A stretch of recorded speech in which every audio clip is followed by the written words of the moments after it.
بسم الله الرحمن الرحيم الحمد لله رب العالمين والصلاة والسلام على أشرف الأنبياء وسيد المرسلين سيدنا محمد وعلى آله وصحبه ومن تبعهم بإحسان إلى يوم الدين.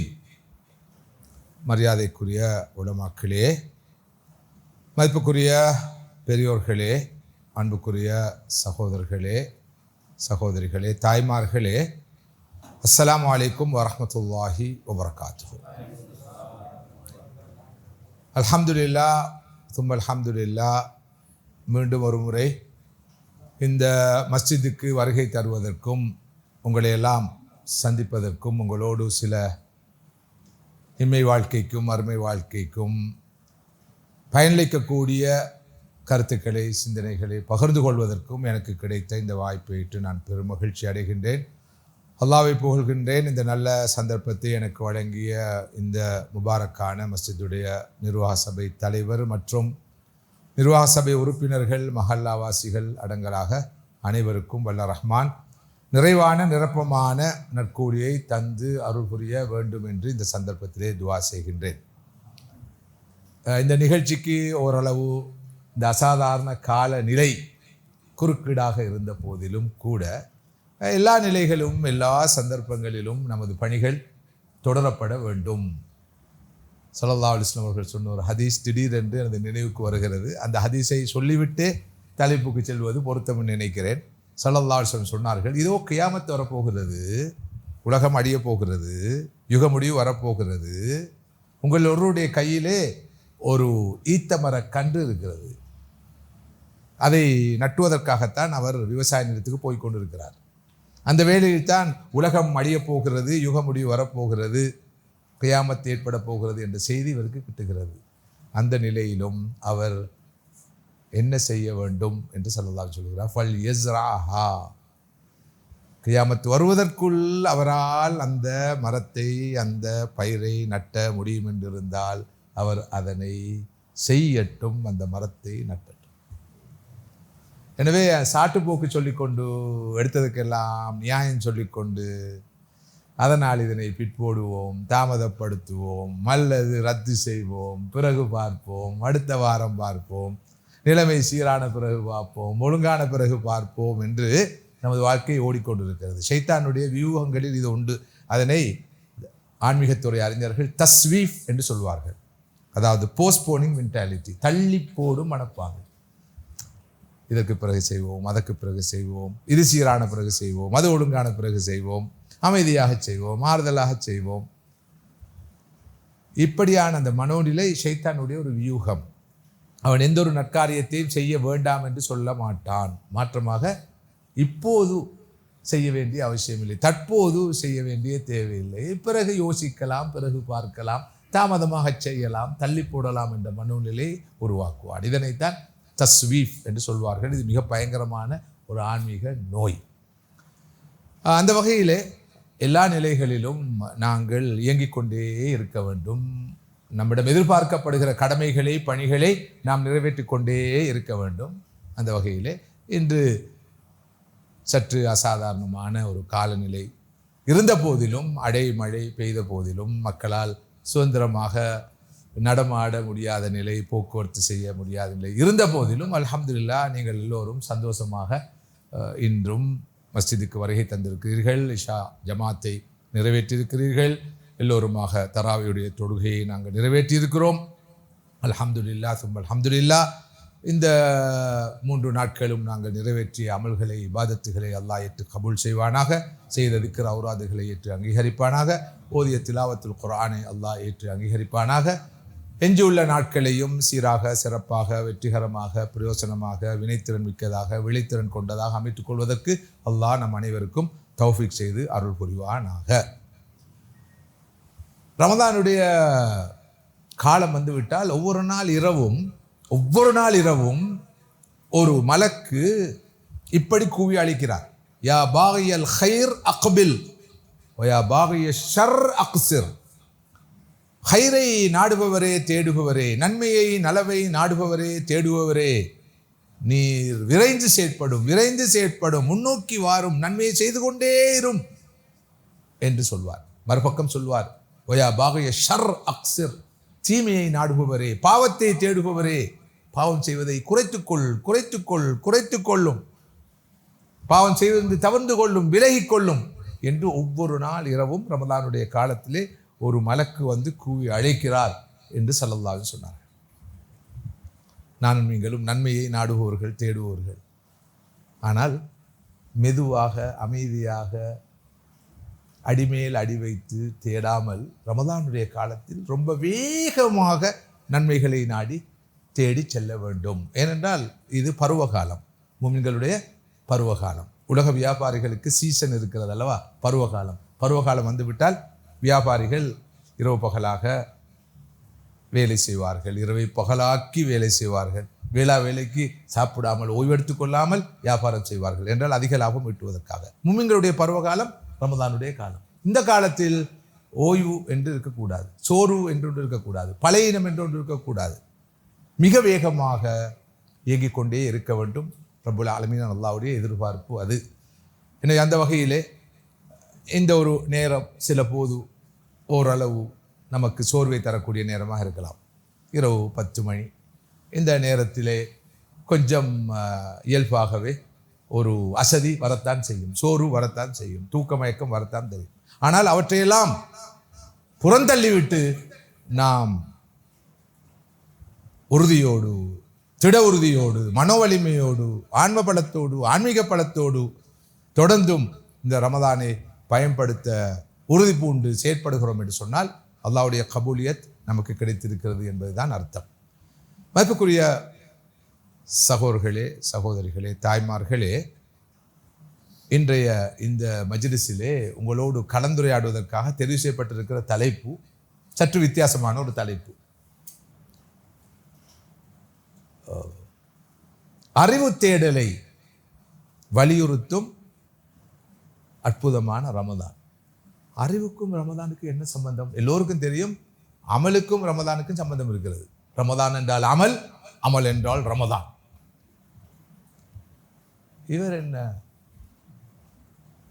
அறிவை ரமதான் காலத்திலே நாம் வளர்த்து கொள்ள வேண்டும், அறிவின் பக்கம் நமது கவனம் குவிக்கப்பட வேண்டும் என்று வித்தியாசமாக யோசிக்கிறார், செய்தி சொல்ல வந்திருக்கிறார். நீங்கள் யோசிக்கலாம்.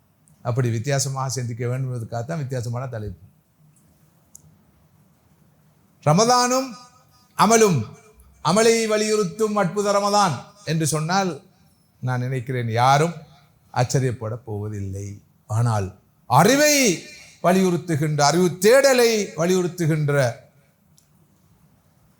ரமதான் என்று சொல்கிற போது நிச்சயமாக ஒரு மயக்கம், ஒரு குழப்பம் வரும், ஒரு கேள்வி கண்டிப்பாக பிறக்கும். ஆனால் சகோதரர்களே, சகோதரிகளே, நிச்சயமாக சந்தேகம் இல்லாமல் அமலை வலியுறுத்துகிற இந்த ரமதான், அமலை அதிகம் செய்ய வேண்டும் என்று எதிர்பார்க்கிற ரமதான் அறிவையும் தேட வேண்டும், அறிவை வளர்த்து கொள்ள வேண்டும், அறிவின் பால் நமது கவனத்தை குவிக்க வேண்டும் என்பதை வலியுறுத்துகிறது. குர்ஆன் எந்த மாதத்தில் இறங்கியது? ரமதான் மாதத்தில் தான் இறங்கியது. அதில் 2 கருத்துக்கு இடம் இல்லை. குர்ஆன் என்பது அறிவு பொக்கிஷம், அறிவின் பொக்கிஷம், அறிவின் மூலம். எல்லா அறிவு ஞானங்களுக்கும் அடிப்படை சோர்ஸ் அல்லாஹ்வுடைய கலாம் அல் குர்ஆன் தான். அந்த அல் குர்ஆன், அந்த அறிவு பொக்கிஷம் இந்த ரமதானில் தான் இறக்கி அருளப்படுகிறது. மாத்திரமல்ல, 1000 விஷயங்களை சொல்ல வந்த அல் குர்ஆன், 1000 போதனைகளை சொல்ல வந்த அல் குர்ஆன், அறிவுறுத்தல்களை வழங்க வந்த அல் குர்ஆன் முதன்மைப்படுத்தி, முக்கியத்துவப்படுத்தி முதலாவது சொன்ன செய்தி என்ன? தொழுங்கள், நோன்பு பிடியுங்கள், ஜகாத் கொடுங்கள், ஹஜ்ஜு கடமை நிறைவேற்றுங்கள் என்றெல்லாம் சொல்லியிருக்க வேண்டும் அல்லவா? அவ்வளவு விஷயங்கள் இருக்கும்போது குர்ஆன் சொன்ன முதலாவது விஷயம் என்ன? குர்ஆனுடைய முதலாவது கட்டளை என்ன? நீங்களே சொல்லுங்கள். முதலாவது கட்டளை என்ன? இக்ரா, இக்ரா, வாசியுங்கள், ஓதுங்கள், படியுங்கள். வாசிக்குமாறு, ஓதுமாறு, படிக்குமாறு, அறிவை தேடுமாறு, அறிவை தேடுவதில் கவனத்தை குவிக்குமாறு தான் குர்ஆன் முதலாவது செய்தியாக சொன்னது. இந்த செய்தி எப்போது சொல்லப்பட்டது? எந்த காலத்தில் சொல்லப்பட்டது? எந்த பருவத்தில் சொல்லப்பட்டது? எந்த மாதத்தில் சொல்லப்பட்டது? ரமதானில் தான். ரமதானில் அந்த செய்தி வந்ததற்காகத்தான் ரமதானிலே ஒரு மாத காலம் இந்த கொண்டாட்டம்.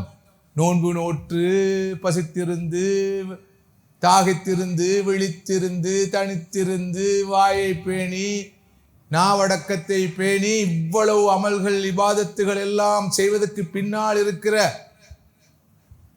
தத்துவம், தாத்பரியம் என்ன தெரியுமா? இக்ரா இறங்கியமை, இக்ராவை சுமந்து வந்த குர்ஆன் இறங்கியமை. ஷஹ்ரு ரமதான் அல்லதி உன்ஸில ஃபீஹில் குர்ஆன் ஹுதல் லின்னாஸ் வ பய்யினாத்தின் மினல் ஹுதா வல் ஃபுர்கான். அல் குர்ஆன் இறக்கி வரப்பட்ட ரமதான் மாதம். இது அல் குர்ஆனிய மாதம். அல் குர்ஆன் என்ற கிரந்தம், புத்தகம், படிக்கப்பட வேண்டிய நூல், வாசிக்கப்பட வேண்டிய நூல், ஓதப்பட வேண்டிய நூல், சிந்திக்கப்பட வேண்டிய நூல், ஆராயப்பட வேண்டிய நூல் இறக்கி வரப்பட்ட மாதம். இந்த மாதம் புத்தகத்தின் மாதம், கிரந்தத்தின் மாதம், எழுத்தின் மாதம், பேனாவின் மாதம். இக்ரா பிஸ்மி ரப்பிக்கல் லதி خلق خلق الانسان من علق اقرا وربك الاكرم الذي علم بالقلم علم الانسان ما لم يعلم. சுப்ஹானல்லாஹ். ஆரம்ப வசனங்கள், ஆரம்ப ஆயத்துகள் குர்ஆனுடைய. இந்த ஆயத்துகள் என்ன சொல்கின்றன? வாசிப்பு, எழுத்து, பேனா, கற்றல், கற்பித்தல், ரீடிங், லேர்னிங், டீச்சிங், பென். இன்று இது ஒரு பெரிய விஷயம் இல்லை. ஏனென்றால் நான் நீங்கள் வாழ்கிற யுகம் இது நாலேஜ் பேஸ்ட் ஈரா. எல்லாம் நாலேஜ் பேஸ்ட் எக்கானமி, எவ்ரிதிங் எல்லாம் நாலேஜ் பேஸ்ட். அறிவுமய யுகம், அறிவுமய காலம், அறிவுமய பொருளாதாரம், அறிவு பொருளாதாரம், நாலேஜ் ஒர்க்கர்ஸ், இன்டெலெக்சுவல் ப்ராப்பர்ட்டி, எல்லாம் நாலேஜ் பேஸ்ட். எனவே இன்று குர்ஆன் சொல்றது பெரிய விஷயம் அல்ல. ஆனால் 1500 வருடங்களுக்கு முன்னால் எழுத வாசிக்க தெரியாத அந்த மக்கள் வாழ்ந்த காலத்தில் அல்லாஹ்வுடைய ரசூல் ஸல்லல்லாஹு அலைஹி வஸல்லம் அவர்களே உம்மி, எழுத வாசிக்க தெரியாதவர்கள், எழுதவும் தெரியாது வாசிக்கவும் தெரியாது. அப்படிப்பட்ட உம்மி நபி ஸல்லல்லாஹு அலைஹி வஸல்லம் அவர்கள் முதலாவது வந்த சொல்கிற செய்தி என்ன? ஓதுங்க, வாசிங்க, படிங்க, பேனாவை கையில் எடுங்க, நீங்கள் கற்க வேண்டும், கற்பிக்க வேண்டும். நஹ்னு உம்மத்து இக்ரா, நாங்கள் இக்ராவுடைய சமூகம், வாசிப்புடைய சமூகம், ஓதலுடைய சமூகம், எழுத்துடைய சமூகம், பேனாவுடைய சமூகம். ஆரம்ப காலத்தில் இறக்கி வரப்பட்ட மற்றும் ஒரு சூரா அல் கலம். அந்த சூராட பேரே அல் கலம். கலம் என்றா என்ன? பேனா, பென். நூன் வல் கலமி வமா யஸ்துரூன். நூன் என்ற எழுத்தின் மீது சத்தியமாக, நூன் என்ற எழுத்தின் மீது சத்தியமாக. உலகத்தை படைத்து பரிபாலித்து ரச்சித்து காப்பாற்றுகின்ற ரப்புல் ஆலமீன் அல்லாஹ் எழுத்தின் மீது சத்தியம் செய்கிறான். எழுத்து எவ்வளவு முக்கியமானது, புனிதமானது. வல் கலம், பேனாவின் மீது சத்தியமாக. வமா யஸ்துரூன், அந்த பேனாவை கொண்டு எழுதப்படுகிற புத்தகங்கள் மீது சத்தியமாக. எழுத்து புனிதமானது, பேனா புனிதமானது, புத்தகங்கள் புனிதமானது.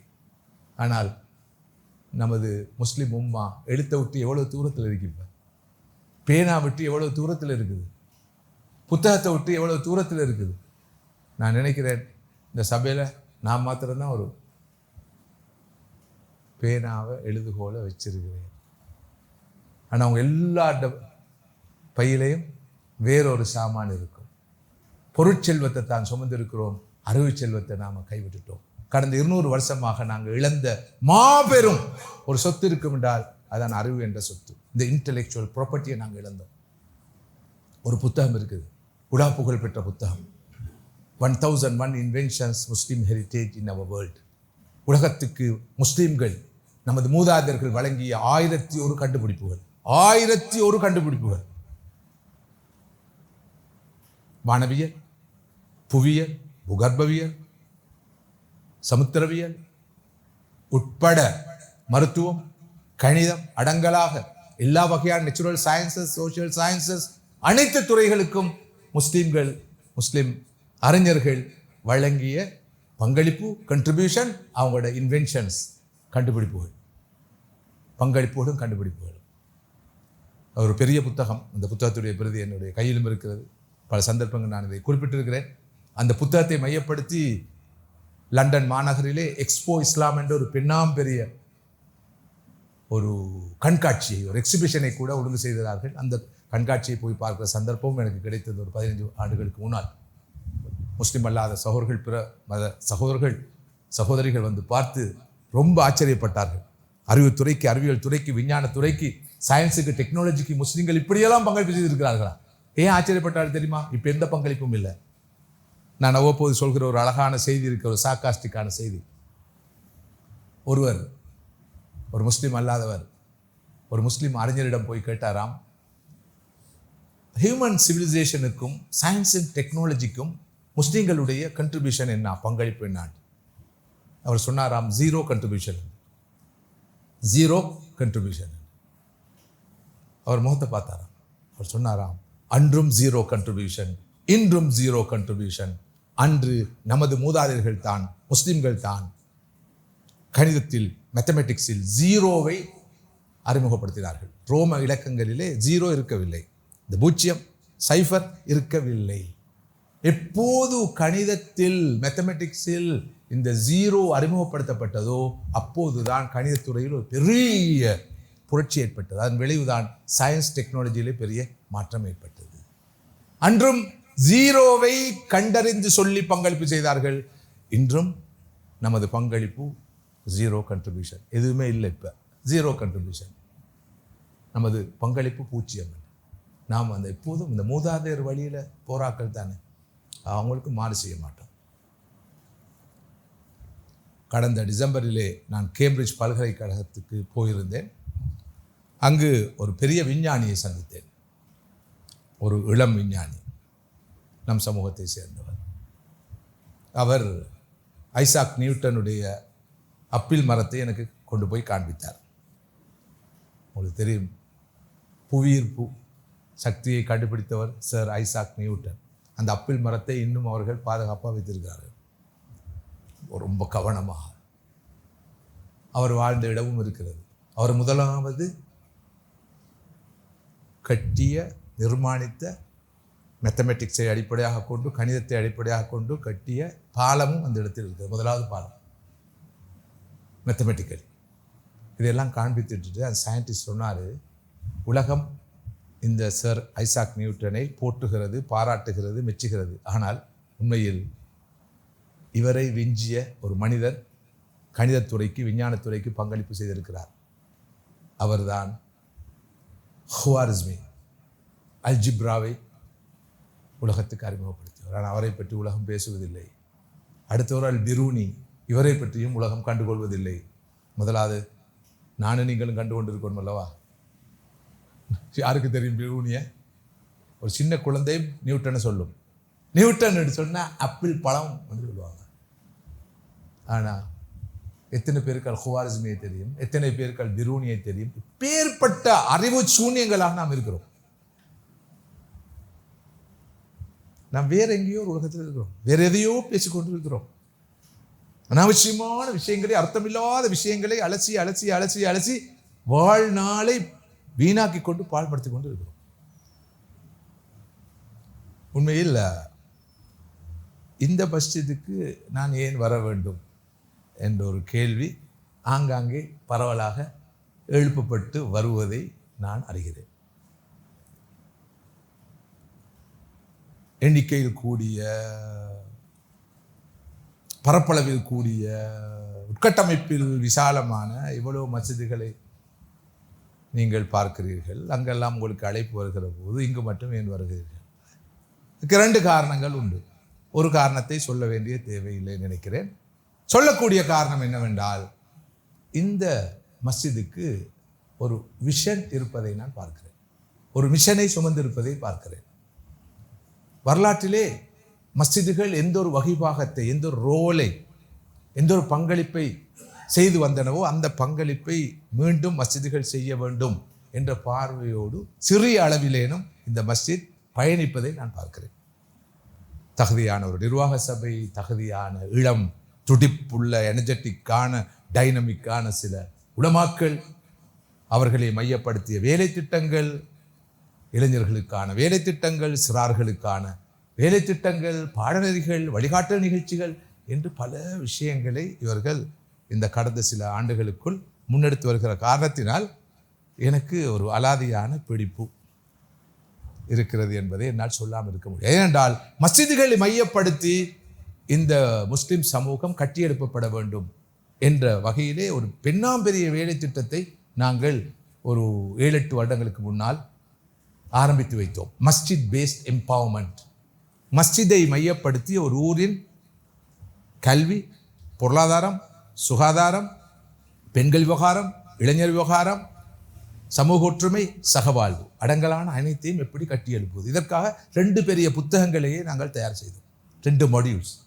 அந்த 2 புத்தகங்களை மையப்படுத்தி ட்ரஸ்டீஸுக்கு, பல மஸ்ஜிதுகளுடைய தர்மகர்த்தாக்களுக்கு சில பயிற்சி நெறிகளை நடாத்தினோம். ட்ரைனிங் ப்ரோக்ராம்ஸை நடத்தினோம். சில ஊர்களுக்கு போய் நடாத்தினோம். அழைத்து கூட நடாத்தினோம். நான் நினைக்கிறேன் உடத்தளவின் மஸ்ஜிதுடைய நிர்வாக சபையும் சகோதரர் நியாசாஜி அவர்களுடைய தலைமையில் ஒரு முறை ஜாமியா நதீமியாவுக்கு வருகை தந்து நமது ஏடிஆர்டி நிறுவனத்திலே, academy for development research and training நிறுவனத்திலே ஒரு நாள் ஒரு கருத்தரங்கையோ ஒரு அரை நாள் கருத்தரங்கையோ நடத்ததும் எனக்கு ஞாபகம் இருக்குது. 2 நாளா மாஷா அல்லாஹ் 2 நாட்கள். இப்போ உண்மையிலே ஒரு பெரிய கனவு. இந்த நாட்டுடைய மஸ்ஜிதுகள் வெறுமனே வணக்கஸ்தலங்களாக மட்டும் இல்லாமல் முஸ்லிம் சமூகத்துடைய தலைமை பீடமாக, கலாச்சார நிலையமாக, மத்திய நிலையமாக, கலாபீடமாக, ஆலோசனை மன்றமாக, வழிகாட்டல் நிலையமாக, இளைஞர்களை பயிற்றுவிக்கிற இடமாக, பெண்களுக்கு தேவையான வழிகாட்டல் கொடுக்கும் இடமாக, யூத் ஃப்ரெண்ட்லியாக, அதே மாதிரி பெண்கள் பயன்படுத்தக்கூடிய இடமாக எல்லாம் மஸ்ஜிதுகள் மாற வேண்டும் என்ற ஒரு பெரிய கனவு. அல்ஹம்துலில்லாஹ் அது சிறிய அளவிலேனும் இப்படி நிறைவேறுவதை பார்த்து சந்தோஷப்படாமல் இருக்க முடியும். அதுக்கு ஆக்கமும் ஊக்கம் கொடுக்கிற பெரிய கடப்பாடு இருக்கிறது. இப்போ மஸ்ஜித் கூடாகத்தான் இந்த சமூகம் வலுவூட்டப்பட வேண்டும், வளர்க்கப்பட வேண்டும், அறிவூட்டப்பட வேண்டும். இதற்கெல்லாம் அடிப்படை நாலேஜ் தான். ரமலான் காலம் என்பது அறிவை தேடும் காலம், வாசிப்புடைய காலம், சிந்தனை தெளிவை பெற வேண்டிய காலம். இது இக்ராவுடைய காலம், அல்லாஹ்வுடைய கலாம் அல் குர்ஆன் இறக்கி கொள்ளப்பட்ட காலம், குர்ஆனுடைய வசனங்கள், ஆயத்துகள், சூறாக்கள் இறக்கி கொள்ளப்பட்ட காலம், குர்ஆன் என்ற கிதாப் புக் இறக்கி கொள்ளப்பட்ட காலம். இன்ஜீலும் ரமதானில் தான் இறக்கி கொள்ளப்பட்டது, தௌராத்தும் ரமதானில் தான் இறக்கப்பட்ட, எல்லா நூல்களும், எல்லா வேத நூல்களும், எல்லா இறை வழிகாட்டல்களும், ரிசாலத்தில், நுபுவத்தில் ரமதானில் தான் இறக்கி கொள்ளப்பட்டன. இன்னும் ரமதான் என்பது knowledge based month, education based month. அதுவும் divine knowledge, divine education, தெய்வீக அறிவை, ஆன்மீக அறிவை மனித சமுதாயத்துக்கு கொடுக்க வந்த மாதம் ரமதான் மாதம். எனவே இன்ஜீல் என்ற கிரந்தம், தௌராத் என்ற கிரந்தம், இன்ஜீல் என்ற கிரந்தம், ஜபூர் கூட இந்த மாதத்தில் இறக்கி கொள்ளப்பட்டதாக சொல்லப்படுகிறது. சில நபிமார்களுக்கு கொடுக்கப்பட்ட சுஹஃபுகள், கட்டளைகள் கூட இந்த மாதத்தில் தான் இறக்கி கொள்ளப்பட்டதாக வரலாற்றிலே பார்க்கிறோம். எனவே ரமதான் என்பது வெறும் அமல் செய்கிற காலம் மாத்திரமல்ல, அமலுக்கு முன்னால் அறிவை, அப்பழுக்கற்ற அறிவை, அப்சல்யூட் ட்ரூத், அறிவில் ஆக முக்கியமானது அப்சல்யூட் ட்ரூத், அல் ஹக்குல் முத்லக். எது? அல்லாஹ்வுடைய கலாம், வஹி, ரெவலேஷன். அறிவு இருவகைப்படும். ஒன்று, நமது உடனடி பிரச்சனைகளை தீர்த்துக் கொள்வதற்கு தேவையான அறிவு, நமது இமீடியட் ப்ராப்ளம்ஸை தீர்த்து கொள்வதற்கு தேவையான அறிவு, உணவு, உடை, ஏனைய உலக தேவைகளை தீர்த்து கொள்வதற்கு தேவையான அறிவு. இந்த அறிவை அல்லாஹ் மனிதனுக்கு வழங்கி இருக்கிறான். இந்த இன்டலெக்டை வழங்கி, இந்த புத்தியை வைத்து மனிதன் இன்டலெக்டை பிரயோகித்ததன் காரணத்தினால், லோஸ் ஆஃப் நேச்சர், இயற்கையின் நியதிகளில் பிரயோகித்த காரணத்தினால் உருவானது தான் சயின்ஸ். சயின்ஸை மனிதன் பிரயோகித்த காரணத்தினால் உருவானது தான் டெக்னாலஜி. ஃபேன் சுற்றுகிறது, இந்த விளக்குகள் பிரகாசிக்கின்றன, இங்கே இந்த புகைப்பட கருவி இயங்கிக் கொண்டிருக்கிறது. இது லைவா? லைவா இல்லை, ரெக்கார்டிங். குட், அது நல்லது. நேற்றைய நிகழ்ச்சியும் இப்படி தான் கேட்டேன், மாத்திர லைவான்னு ஓண்டாங்களே. ஓகே, ரெக்கார்ட் பண்ணி போடுறது நல்லது. ஏசி வேலை செய்து, எல்லாம் வேலை செய்து, இதெல்லாம் சயின்ஸுடைய விளைவு. சயின்ஸை பிரயோகித்தன் காரணத்தினால் உருவானதுதான் டெக்னாலஜி. இந்த சயின்ஸுக்கும் டெக்னாலஜிக்கும் பின்னால், டெக்னாலஜிக்கும் சயின்ஸுக்கும் பின்னால் இருக்கிறது laws of nature. Laws of நேச்சருக்கு பின்னால் இருக்கிறது அல்லாஹ் மனிதனுக்கு வழங்கிய இந்த இன்டலெக்ட் என்ற பகுத்தறிவு. இது ஒரு வகையான அறிவு. அடுத்த அறிவு என்ன? இந்த அறிவு மட்டும் போதாது, மனிதனுடைய அல்டிமேட் ப்ராப்ளம்ஸ் இருக்குது. நான் யார், நான் எங்கிருந்து வந்தேன், நான் என்ன செய்ய வேணும், என் வாழ்க்கையுடைய நோக்கம் என்ன, குறிக்கோள் என்ன? இந்த கேள்விகளுக்கு இன்டெலெக்டால மட்டும் பதில் சொல்லலாது. அந்த அறிவு மட்டும் போதாது, இந்த அறிவு மட்டும் போதாது, சயின்ஸ் அறிவு போதாது, சோசியல் சயின்ஸ் அறிவு போதாது, நேச்சுரல் சயின்ஸ் அறிவு போதாது. இந்த கேள்விகளுக்கு விடை காணும். அதற்கு என்ன வழி?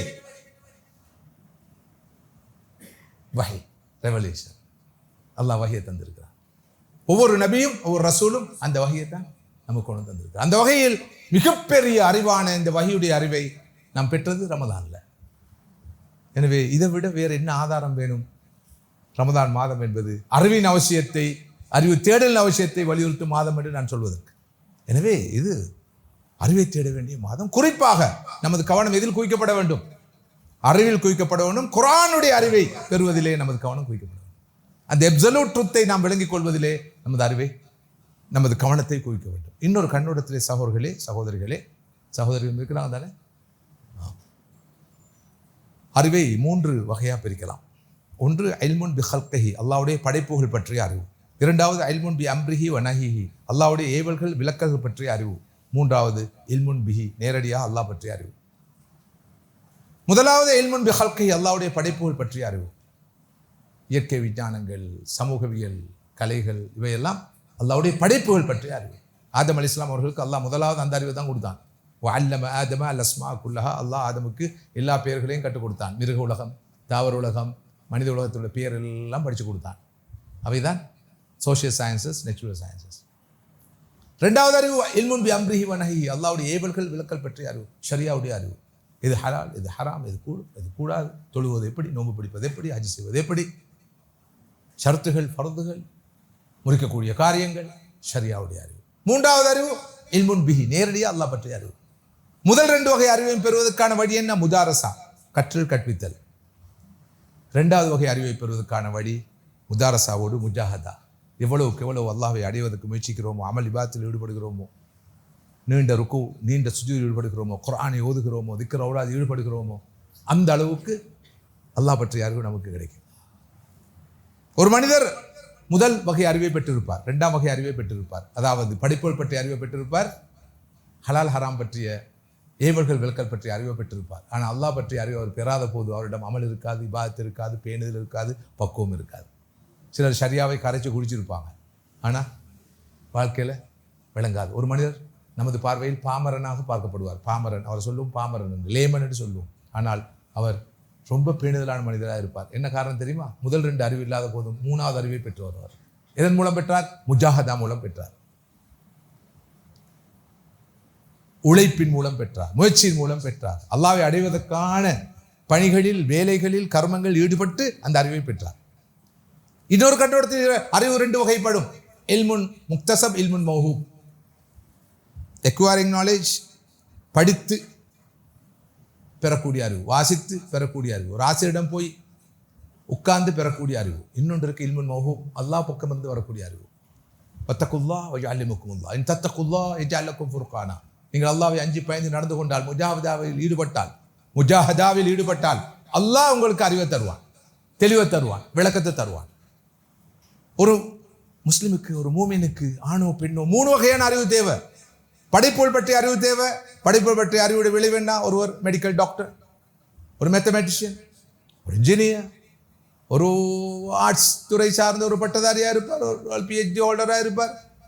அவருக்கு ஒரு சமூகவியல் விஞ்ஞானம் தெரிஞ்சிருக்கும், ஒரு இயற்கை விஞ்ஞானம் தெரிஞ்சிருக்கும், கெமிஸ்ட்ரி படித்திருப்பார், ஃபிசிக்ஸ் படிச்சிருப்பார், மேத்தமேட்டிக்ஸ் படிச்சிருப்பார், அல்லது எக்கனாமிக்ஸ் படிச்சிருப்பார், பொலிட்டிக்கல் சயின்ஸ் படிச்சிருப்பார். இது அல்லாஹ்வுடைய படைப்புகள் பற்றிய அறிவு. இது முக்கியமானது. அல்லாஹ்வுடைய படைப்புகள் பற்றிய அறிவு, துனியா அறிவு அல்லது. துனியா அறிவுண்டா அந்த அறிவின் மூலம் யார்? அந்த அறிவின் ஊற்று யார்? அந்த அறிவை யாரு தந்தது? யார்? டார்வினா தந்தது? கார்ல் மார்க்ஸா தந்தது? ஏஞ்சல்ஸா தந்தது? எல்லா அறிவின் ஊற்றும் அல்லாஹ் தான். எனக்கு அப்படி பார்க்குற பார்வை முழுமை பிழையானது. அந்த பிழையை தான் 200 வருஷம் செஞ்சோம் நாங்கள். அதன் விளைவு தான் எங்களோட முன்னோர்கள் செஞ்ச பங்களிப்பை ஹியூமன் சயின்ஸ், ஹியூமன் சிவிலைசேஷனுக்கு நம்மால் செய்ய முடியாமல் போய்விட்டது. 1001 1001ஆகவே இருக்குது. 1005ஆக 1010ஆக மாறவே இல்லை. டோட்டாலிட்டி ஆஃப் நாலேஜ், அறிவை மொத்தமாக முழுமையாக நாங்கள் பார்ப்போம். அன்புக்குரிய சகோதரர்களே, ரமதான் காலம் அறிவை பற்றி சிந்திக்க வேண்டிய காலம், அறிவை தேட வேண்டும் என்ற உணர்வு வர வேண்டிய காலம். நமது இளம் சிறார்களுடைய உள்ளங்களிலே இந்த பார்வையை கொடுக்க வேண்டும். நாலேஜ் பற்றி, எஜுகேஷன் பற்றி இந்த பார்வையை கொடுக்கணும்.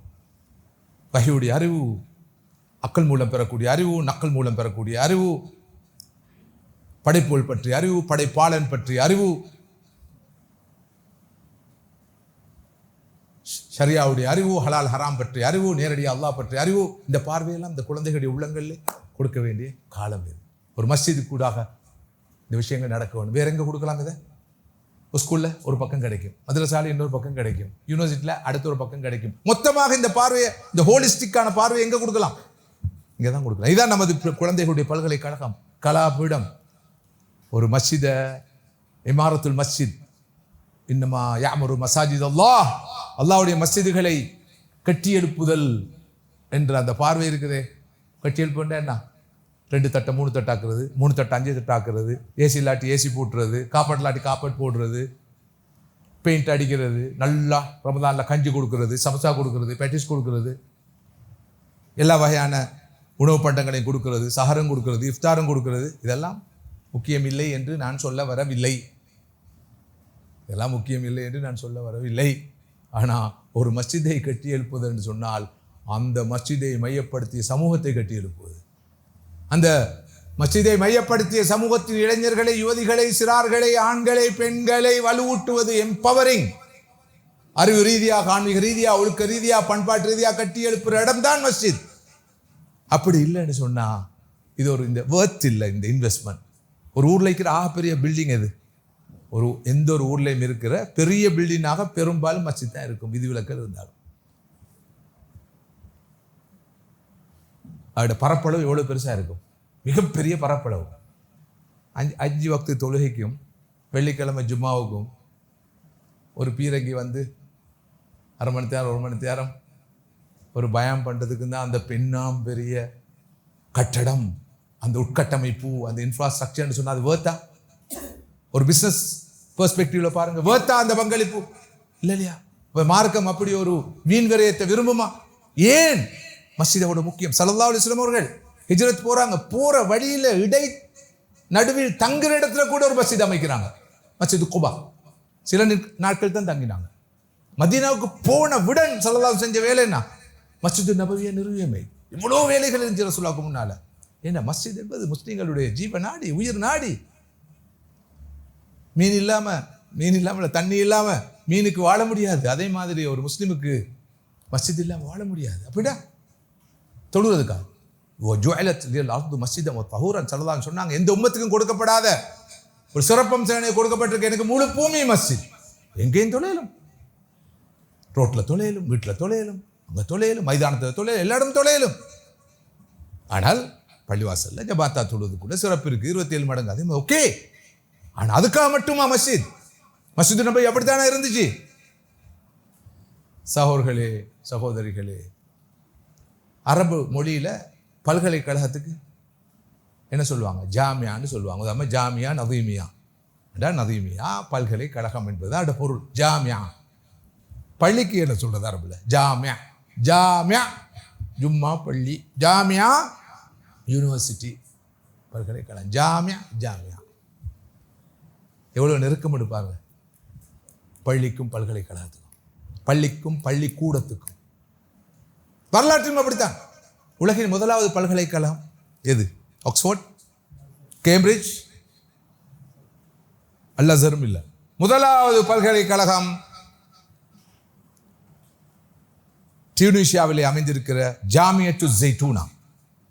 1250 வருஷங்களுக்கு முன்னால ஸ்தாபிக்கப்பட்டது. ஜாமியத்து ஜெய்தூனா பல்கலைக்கழகம் டியூனிஷியாவில் இருக்கு, இன்றைக்கும் இருக்குது. 1250 வருஷம். 2வது பல்கலைக்கழகம் மொரோக்கோவிலே அமைந்திருக்கிற ஜாமியத்து அல் கரவியின் பல்கலைக்கழகம். இதுக்கும் 1800 வருஷம். 3வது பல்கலைக்கழகம் நீங்க சொன்னது ஜாமியத்துல் அஸ்ஹர், கெய்ரோல் அமைஞ்சிருக்கிற பல்கலைக்கழகம். இதுக்கும் 1800 வருஷம். ஆரம்ப 3 பெரும் பல்கலைக்கழகங்களும் இஸ்லாமிய உலகத்தில் முஸ்லிம்களால் உருவாக்கப்பட்டவை. அது ஒரு செய்தி. அதை விட முக்கியமான செய்தி என்ன தெரியுமா? இந்த 3 பல்கலைக்கழகங்களும் மஸ்ஜிதில் தான் ஆரம்பிக்கப்பட்டன. ஜாமியு ஜெய்தூனா ஜாமியத்து ஜெய்தூனாவாக மாறியது. ஜாமியுல் கரவியின் ஜாமியத்துல் கரவியினா மாறியது.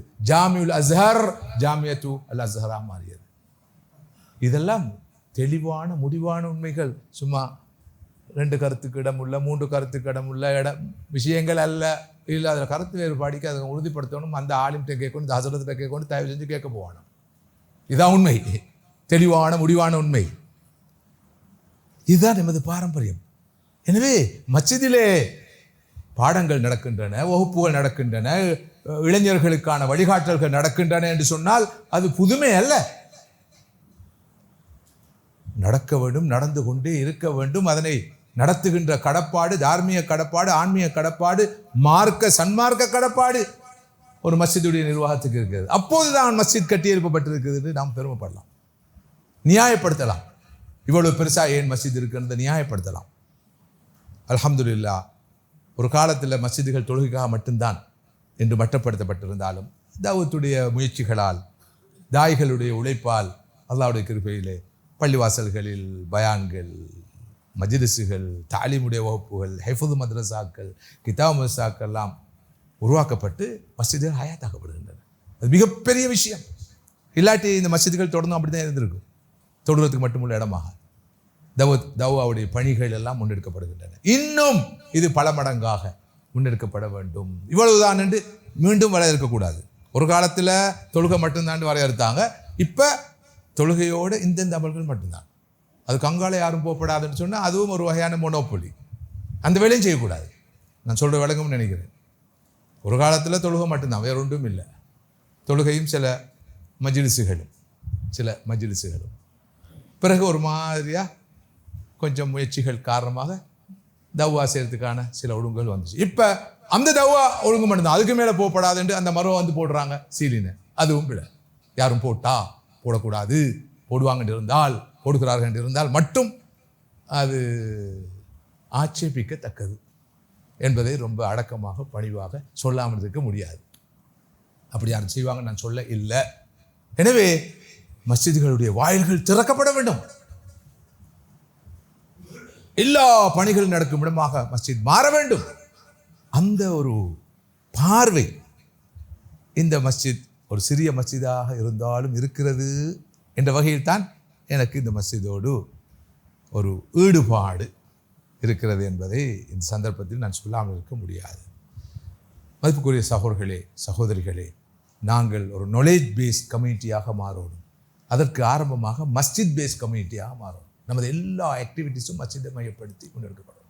குறிப்பாக நமது இளம் சிறார்கள், இந்த யங்கர் ஜெனரேஷன், இந்த யூத், இந்த ஃபியூச்சர் ஜெனரேஷன் மஸ்ஜிதை விட்டு தூரமாற அளவுக்கு ஆபத்து. நான் கேள்விப்பட்டேன், இங்கே இருக்கிற இளைஞர்களுக்கு அல்லது சிறார்களுக்கான ஆண் பிள்ளைகளுக்கான ஒரு பயிற்சி நெறி, ஒரு வழிகாட்டல் வகுப்பு தொடர் ஆரம்பிக்கப்பட்டிருக்கு. நல்ல ரெஸ்பான்ஸ் என்று சொல்லி.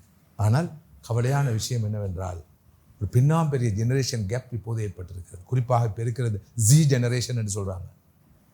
இந்த ஜெனரேஷன் எங்கேயோ போய் கொண்டிருக்கிறாங்க. மார்க்கம் பற்றிய அடிப்படை அறிவு கூட அவங்களுக்கு இல்லை.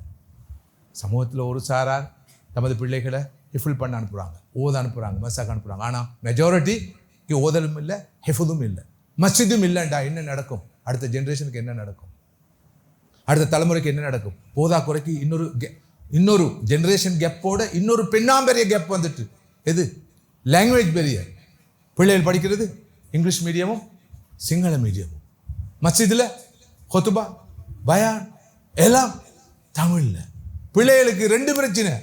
ஒன்று ஜெனரேஷன் கேப், போதாத்துக்கு என்னத்தான் சொல்கிறாங்கன்னு விளங்குறதில்ல. இப்போ மஸ்ஜிதுகள் எல்லாம் பிள்ளைகளை கட்டுப்படுத்த ஆள் போட்டிக்குது. ஜும்மா நாளில் 2 பேரும் கூடி பேசி கொண்டிருக்கிறாங்க. 5 பேர் 6 பேர் கூடி ஃபோன் பார்த்து கொண்டிருக்கிறாங்க. 2ஆம் தட்டு 3ஆம் தட்டுலலாம் பெரிய கூத்து பள்ளிகளில். நாங்கள் சின்ன காலத்தில் நினச்சி பார்க்க இயலாது. எல்லா பிள்ளைகளும் அடக்கமாக ஒடுக்கமாக இருப்பாங்க. என்ன காரணம்? 2 பிரச்சனை. ஒன்று ஜெனரேஷன் கேப். அவங்க ஒரு கிரகம், நாங்கள் இன்னொரு கிரகம். அவங்க ஒரு துருவம், நாங்கள் இன்னொரு துருவம். போதா குறைக்கு பாஷையும் விளங்குறதில்ல, வே ஆஃப் ப்ரெசன்டேஷனும் விளங்குறதில்ல. 2 பிரச்சனைக்கு பாஷண்டா 2 ஒன்று ஆங்கிலம் சிங்களம் மட்டுமல்ல, லாங்குவேஜ் ஆஃப் தி ஈரான் இருக்குது, காலத்தின் பாஷை. இந்த பிள்ளைகளுக்கு விளங்குற பாஷை இருக்குது. அவருக்கு எந்த பாஷை விளங்கும்? சோஷியல் மீடியா பாஷை விளங்கும், ரீல்ஸ் பாஷை விளங்கும், இன்ஸ்டாகிராம் பாஷை விளங்கும், பவர் பாயிண்ட் ப்ரெசன்டேஷன் பாஷை விளங்கும், எதையும் சுருக்கமாக சொல்கிற பாஷை தான் விளங்கும். இங்கே இந்த அடித்தொண்டாட சத்தம் போட்டால் என்ன இது பாபேரியமாய் சத்தம் போட்டோன்னு எழுப்பி போய்த்துருவானோ. இதுதான் யங்க ஜெனரேஷன். அவன் பயம் கேட்க விருப்பம் இல்லை. இப்போ இனி அவனை நாங்கள் ப்ளேம் பண்ணி வேலை இல்லை, சைத்தான்கள் இப்லீஸ்ன்னு சொன்னால் அவன் சொல்லுவான், ஆல்ரெடி அப்படித்தான் நாங்கள், நீங்கள் புதுசாக சொல்ல தேவையில்லைன்ட்டு. அப்போ மார்க்கத்தொட்டு இந்த பிள்ளைகளை யார் தூரமாக்குறோம்? நாங்கள் தான் தூரமாக்குறோம். ஒவ்வொரு வீட்லையும் அல்லாஹ் காப்பாற்றணும். மௌலானா அபுல் ஹசன் நத்வி அந்த காலத்தோட புத்தகம் எழுதினார். ரித்தத்தும் வலா அபூபக்கர் லஹா, ரித்தத்தை பார்க்கிறேன், மத மாற்றத்தை பார்க்கிறேன், அந்த மத மாற்றத்துக்கு எதிராக கிளந்தெடும் போராடும் குரல் எழுப்பும் அபூபக்கர்களை காணவில்லை என்று. ஆயிஷாக்களா அப்துல்லாக்களா இருந்து கொண்டே மதம் மாறுறாங்க. இன்றைக்கு அது ரொம்ப வேகமாக நடந்து கொண்டிருக்குது. தலையில் தொப்பிக்குது, தாடிக்குது, பொம்பளை பிள்ளைகள் ஹிஜாப்பை போட்டுக்கொள்ளுது, அபாயா போட்டுக்கொள்ளுது. Lana totally brain washed.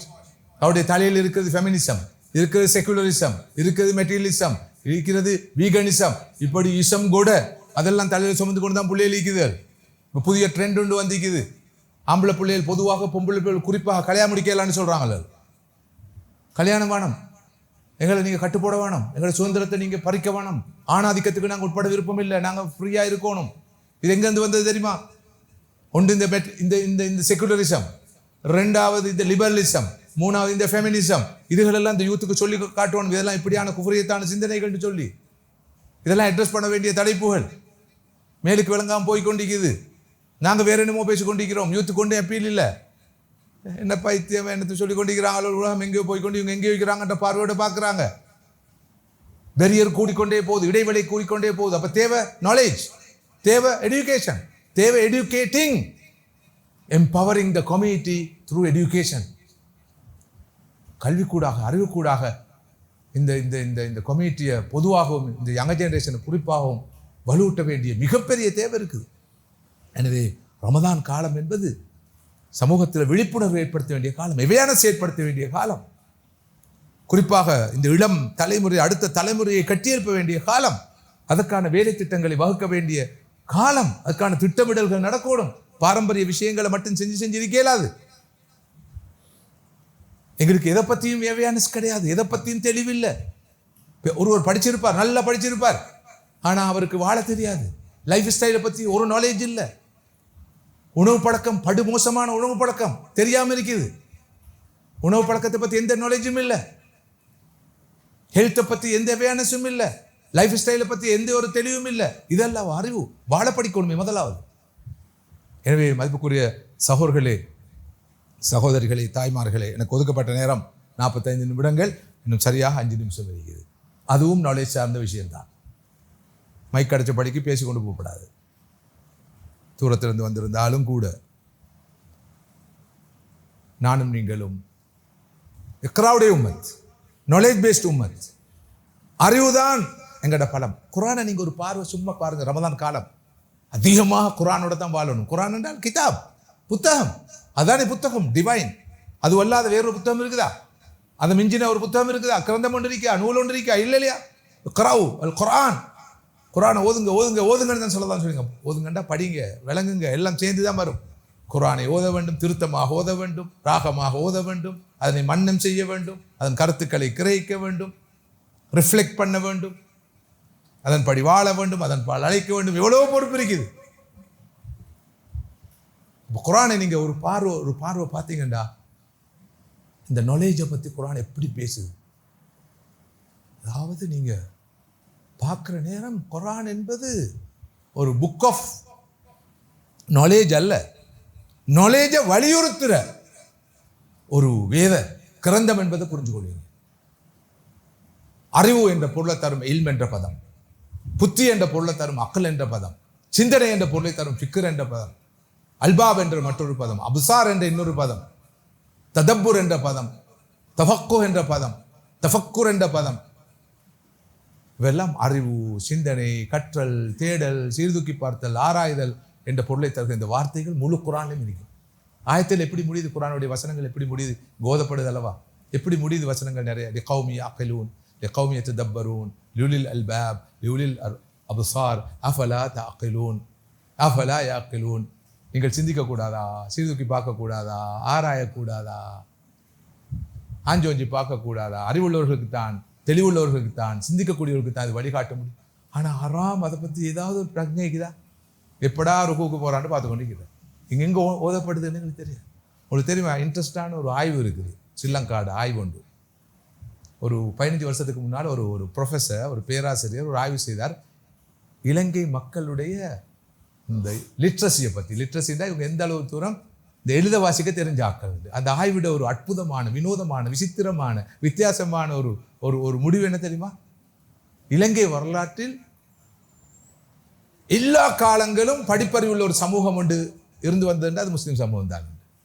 அவங்க மட்டும்தான் லிட்ரேட்டாக எல்லா காலமும் இருந்திருக்கிறாங்க. தற்குறியாக எப்பயும் இருக்காரு. தற்குறினா படிப்பறிவு இல்லாமல் இருக்கல. பரம்பரையா பாட்டன், பூட்டன், முப்பாட்டன் எல்லாருக்குமே எழுத்தறிவு இருந்துச்சு, வாசிப்பு அறிவு இருந்துச்சு. அவர் எதை வச்சு திரும்ப முடிவுக்கு வந்திருக்கிறார்? குர்ஆன் ஓதுறது இல்லையா?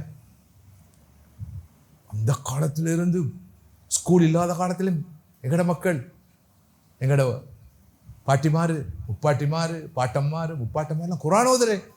இவர் நினைச்சிட்டாரு ஓதுறண்டா வாசிக்கிறது இல்லையா? ரீடிங் தானே.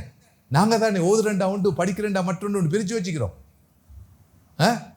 உண்ட விளங்கி பார்த்தா படிப்பு, விளங்காம உண்ட பார்த்தா ஓதுறது. அப்படியே நாங்கள் வச்சு கொண்டிருக்கிறோம். ஆனால் அப்படி ஒன்று இல்லை. அவர் சொன்னார், எல்லா காலமும் இவங்களுக்கு வாசிக்க தெரியும். அவருக்கு தெரியா, இவன் வாசித்தாலும் விளப்பம் இல்லாமல் தான் வாசிக்கிறேன். உலகத்தில் யாருமே விளங்காம வாசிக்கிறதில்ல. வாசிக்கிறதே விளங்குறதுக்கு, விளங்கித்தான் வாசிக்கிறேன். ஆனால் நாங்கள் விடுதான் வாசிக்கிற முடிவில்லாம வாசிக்கிற ஒன்று விளங்குறது இல்லை. அது எப்படி அப்பா விளங்காம வாசிக்கிற? அது அப்படித்தான் வாசிட்டு போறேன். யாசினுல் குர்ஆன் ஹக்கீம் கேட்கும் துர்ஜாவுன் எங்க சாப்பாட்டை அடே சூரா யாசின் கல்புல் குர்ஆன், குர்ஆனுடைய இதயம் என்று சொன்னார்கள் ஸல்லல்லாஹு அலைஹி வஸல்லம். சூரா யாசினை பற்றி மட்டும் நான் விளங்கப்படுத்துறேன்னு சொன்னா எனக்கு நேரம் இடம் தர மாட்டாது. சூரா யாசின் த மெசேஜ். ஏன் நபி அவர்கள் குர்ஆனுடைய இதயம் ஹார்ட் என்று சூரா யாசினை சொன்னாங்க? எல்லாருக்கும் வாய்ப்பாடும் சூரா யாசின். ஆனா சூரா யாசின் சொல்லு மெசேஜ் என்ன, கோ மெசேஜ் என்ன? 1 2 3 4 5 சொல்ல தெரியுமா? நாலேஜ் இல்லை. அதான் சொன்னேன், நாங்கள் நாலேஜ் பேஸ் கம்யூனிட்டியா மாறணும், அறிவுமய சமூகமா மாறணும். நாலேஜை தேடுற காலம், குறிப்பாக குர்ஆனுடைய நாலேஜை நிறைய தேட வேண்டிய தேவை அவசியம் இருக்கு. குர்ஆன் தஃப்சீர் வகுப்புகள் தொடர்ந்து நடக்கும், குர்ஆன் விளக்க வகுப்புகள் தொடர்ந்து நடக்கும். ஒரு ஆயத்தை வச்சு ஒரு மாசம் தஃப்சீர் செய்யலாம். ஒரு ஆயத்தை, one single verse of the குர்ஆனை வச்சு ஒரு மாசம் குறைஞ்ச தஃப்சீர் செய்யலாம். அப்படிப்பட்ட அறிவு கருவூலம் குர்ஆன். இந்த 2 மாசத்துக்கு முன்னால வாசிப்பு தினம் அனுஷ்டிக்கப்பட்டது, வாசிப்பு மாதம் அனுஷ்டிக்கப்பட்டது. சரியான கவலை. என்னையும் கூப்பிட்டு இருந்தாங்க வாசிப்பை நேசிப்போம் என்ற தலைப்பில் பேசுறது. வாசிப்பை நேசிப்போம், வாசிப்பு மாதம். எனக்கு கவலை, டே நாங்களேடா உம்மத் இக்ரா வாசிப்பின் சமூகம். ரமலான் வாசிப்பு மாதம் விட குர்ஆன் ஓதுறது. எத்தனை முறை கத்தம் செய்கிறோம் குர்ஆன் ஓதி ஓதி ஓதி. இந்த முழு நாட்டிலையும் ரமலான் எத்தனை குர்ஆன் கத்தம் செய்யப்படுது தராவீஹ்ல மட்டும். அதுதான் வரலாறு. இமாம் ஷாஃபி ரஹ்மத்துல்லாஹ் ரமலான் மாதத்தில் 60 முறை குர்ஆனை ஓதி வாசிச்சு படிச்சு முடிப்பாங்க. இமாம் அபு ஹனீஃபா ரஹ்மத்துல்லாஹ் அல் குர்ஆன் ரமலான்ல 60 முறை ஓதி முடிப்பாங்க. உஸ்மான் ரலியல்லாஹு ஒரு முறை ஓதி முடிப்பாங்க. இமாம் புகாரி ஒவ்வொரு நாளும் ஒரு குர்ஆன் ஓதி முடிப்பாங்க. ஹதீஸ் துறை அறிஞர்களான இமாம் யூடு ஷிஹாப் ஜுஹ்ரி, சுஃபியான் சௌரி ஹதீஸ் துறை அறிஞர்கள் ரமலான் வந்து விட்டால் ஹதீஸ் அறிவிப்பெல்லாம் நிறுத்திட்டு முழுக்க குர்ஆன் பக்கம் திரும்பிடுவாங்க. முழுக்க குர்ஆனோட தான் வாழ்றது. இப்போ நீங்கள் கேட்பீங்க, உதவி தானே என்று இமாம் அஹ்மது பின் ஹம்பல் சொல்கிறாங்க. இமாம் அஹ்மது பின் ஹம்பல் ரஹிமஹுல்லாஹ், நான் குர்ஆனை ஒரே நாளில் ஓதி முடித்தேன். 60 இடங்கள் அல்லாஹ் சபுரை பற்றி சொல்கிறான். அவன் எந்த பார்வையோடு ஓதிக்கார்? 60 இடங்கள் அல்லாஹ் சபுர் பொறுமையுடைய அவசியத்தை வலியுறுத்த 90 இடங்கள் அல்லாஹு தாலா பொறுமையுடைய அவசியத்தை வலியுறுத்துகிறான். அந்த வேகத்திலும் விவேகம் இருந்தது. விவேகத்தோடு கூடிய வேகத்தோடு தான் ஓதினாங்க, கிழிப்புள்ள மாதிரி அல்ல. எனவே ஒரு பக்கம் ஓதினாலும் மறுபக்கம் படிக்கணும் இல்லையா? அஃபலா யததப்பரூன குர்ஆன் அம் அலா குலூபின் அக்ஃபாலுஹா. அவர்கள் இந்த குர்ஆனை ஆராய மாட்டார்களா, பார்க்க மாட்டார்களா? இது சொல்லும் கருத்துக்களை ஆராய மாட்டார்களா? அவருடைய உள்ளங்களுக்கு பூட்டு போடப்பட்டிருக்கிறதா, தாள் போடப்பட்டிருக்கான்னு அல்லாஹ் கேட்கிறான். சும்மா ஓயிட்டு போகிறான் உள்ளபடி. கிதாபுன் அன்ஸல்னாஹு இலைக்க முபாரக்குன் யதப்பரு ஆயாத்தி வ யததக்கருல் அல்பாப். இந்த முபாரக்கான வேத நூலை எதற்கு இறக்கி இருக்கிறோம் தெரியுமா? அதனுடைய ஆயத்துகளை, வசனங்களை அவர்கள் சிந்திக்க வேண்டும் என்பதற்காக, அறிவுள்ளவர்கள் படிப்பினை பெற வேண்டும் என்பதற்காக அல்லாஹ் சொல்றான். கம்மின் காரின் யக்ரவுல் குர்ஆன் வல் குர்ஆன் யல்அனு. எத்தனை பேர் குர்ஆனை வாசிக்கிறார்கள், ஓதுகிறார்கள், குர்ஆன் அவர்களை லானத் செய்கிறது என்று சொன்னார் ஸல்லல்லாஹு அலைஹி வஸல்லம். அது எப்படி அப்பா குர்ஆன் ஓதுறவங்களுக்கு குர்ஆன் லானத் செய்து? குர்ஆனை ஓதுவர்களை குர்ஆன் எப்படி சபிக்கிறது? ஓதாதவர்கள் தான் சபிக்கணும், ஓதுவர்களை சபிக்கிறது என்று சொன்னாங்க. எப்படி? ஒருவர் குர்ஆனை ஓதுறார், ஆனால் குர்ஆனுடைய போதுனா அவரோட வாழ்க்கையில் இல்லை. எல்லா வேலைகளையும் செஞ்சுட்டு வந்து குர்ஆன் ஓதுறார் பரக்கத்துக்கு. அங்கே ஒரு வசனம் வருது, அலா லஅனத்துல்லாஹி அலா ஸாலிமீன், அநியாயக்காரர்கள் மீது அல்லாஹ்வுடைய சாபம் உண்டாவதாக, லஅனத்து உண்டாவதாக. அன்றைக்கு 5 பேரை ஏமாற்றிட்டு வந்திருக்கார்.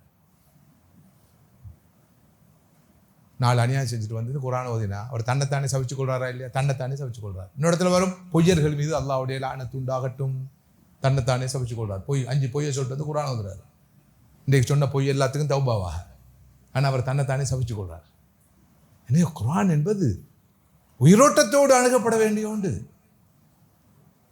நமது ஆரம்பகால மனிதர்களிடமிருந்த ஆகப்பெரிய ஒரு சுண்ணா என்ன தெரியுமா? வாசிப்பு. அதில் டாப் லெவல் வாசிப்பு தான் திலாவத்துல் குர்ஆன், கராத்துல் குர்ஆன். குர்ஆனை அவர்கள் அதிகமாக ஓதுவார்கள், வாசிப்பார்கள். மற்ற எல்லா வாசிப்பும் இருந்துச்சு. இப்போ இப்னுல் கய்யிம் ரஹிமஹுல்லாஹ் வரலாற்று வாழ்ந்த மிகப்பெரிய ஒரு அறிஞர்.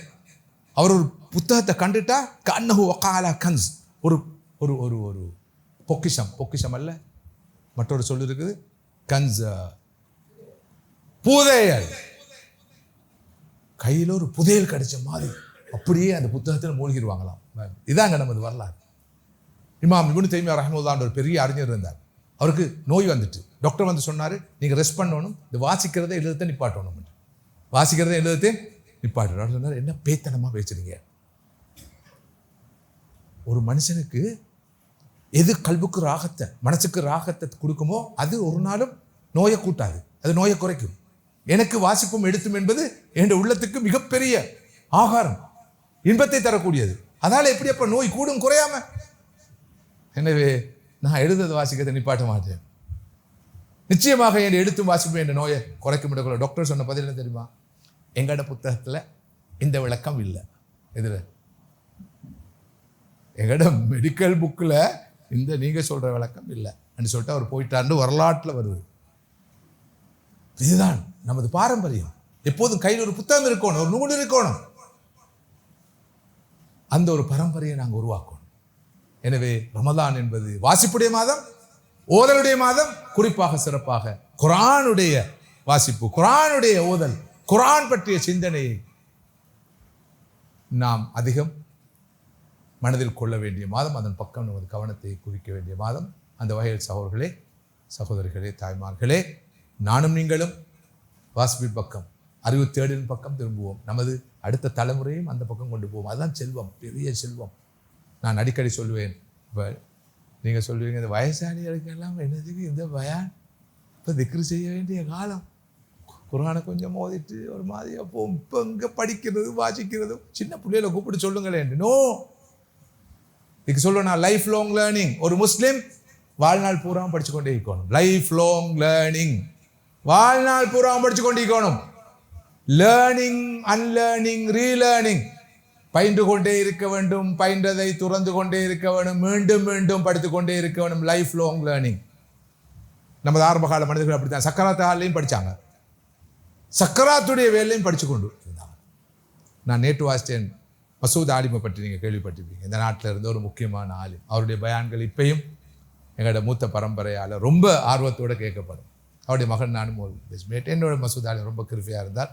அல்லாஹ் யர்ஹமுஹு இஸ்கின்ஹு ஃபஸீஹ ஜன்னாத்தி. அவர் பற்றி ஒரு புத்தகம் எழுதப்பட்டிக்கு ஒரு அணிந்துரை நானும் தர வேணும் என்று எதிர்பார்க்குறாங்க. அல்ஹம்துலில்லாஹ், எனக்கு பெரிய சந்தோஷம், அது பெரிய கௌரவம். அந்த புத்தகத்தை நான் அப்படி பார்க்குற நேரம், அவர் கிட்னி ஃபெயிலியர் ஆகி கிட்னி மாற்று சிகிச்சைக்காக அவர் மருத்துவமனையிலே அனுமதிக்கப்பட்டிருந்தார். கிட்னி டிரான்ஸ்பிளான்ட் நடந்துட்டு முடிஞ்ச பிறகு யாரும் அவரை பார்க்க இயலாது. பல நாட்களுக்கு அவர் இன்டென்சிவ் கேரில் இருந்தார். இவங்க கண்ணாடியில் பார்த்துக்கிறாங்க. அந்த நேரம் புத்தகம் வாசி கொண்டு இருந்திருக்காரு. இந்த நாட்டில் பரந்த அறிவை தேடின, நிறைய வாசிப்பு பழக்கம் கொண்டு அவர் பூரா இடங்கள்லாம், பள்ளிவாசலில் இருந்தால் பள்ளிவாசல் லைப்ரரிக்கு, வீட்டில் லைப்ரரி, மௌனத்துர் ரஹ்மான் ஒரு ஒரு ஒரு ஆர்கனைசேஷனில் ஒர்க் பண்ணார். அங்கேயும் லைப்ரரி, எல்லா இடமும் லைப்ரரி வச்சுருந்தார் அவர். எனவே அவர்கிட்ட பரந்த அறிவு இருந்துச்சு. எனவே தான் இன்றும் அவருடைய அறிவு வாழுது. எல்லாரும் அவருடைய உரைகளை, பயான்களை ஆர்வத்தோடு ஆசையோடு கேட்பாங்க. மசூத் ஆலிம் சாரோட பயானை கேட்டோம், கைசுங்க பார்ப்போம். யங் பிள்ளைகளுக்கு யாரு மசூத் ஆலிம் எப்படி கெப் வந்துட்டுன்னு பாருங்க, எப்படி கெப் வந்துட்டு இந்த கொஞ்சம் காலத்தில் இந்த பிள்ளைகளுக்கு தெரியும் யாரை வாப்பா சொல்கிறார் இவர். இதுதான் நிலைமை. இந்த கேப் ஃபில் பண்ணப்படணும். பெரிய பொறுப்பு மஸ்ஜிதுக்கு இருக்கு. எனவே வாசிப்பின் பக்கம், ஓதலின் பக்கம், தேடலின் பக்கம், அறிவு தேடலின் பக்கம் நமது கவனத்தை குவிக்க வேண்டிய ஒரு காலம் ரமதானுடைய காலம் என்ற செய்தியை மட்டும்தான் இன்று நான் பகிர்ந்து கொள்ளலாம் என்று ஆசைப்பட்டோம். அல்ஹம்துலில்லாஹ், அல்லாஹ் சுப்ஹானஹு வ தஆலா அந்த வகையில் எனக்கு அறிவையும் தெளிவையும் தருவானாக, உங்கள் அனைவருக்கும் அறிவையும் தெளிவையும் தருவானாக. நம் சமூகத்தில் இருக்கிற ஆண்கள், பெண்கள் உட்பட இளைஞர்கள், யுவதிகள், அடங்கலாக சிறார்கள் அனைவருக்கும் அல்லாஹ் நல்ல அறிவை தெளிவை வழங்கி அருள் புரிவானாக. இந்த மஸ்ஜிதை கபூல் செய்வானாக. இந்த மஸ்ஜிது கூட நல்ல பணிகள், காத்திரமான பணிகள், பயனுள்ள பணிகள் தொடர்ந்தும் நடைபெறுவதற்கு அல்லாஹ் தௌஃபீக் செய்து அருள் புரிவானாக. வாஹிரு தஅவானா அல்ஹம்துலில்லாஹி ரப்பில் ஆலமீன். அஸ்ஸலாமு அலைக்கும் வரஹ்மத்துல்லாஹி வபரகாத்துஹு.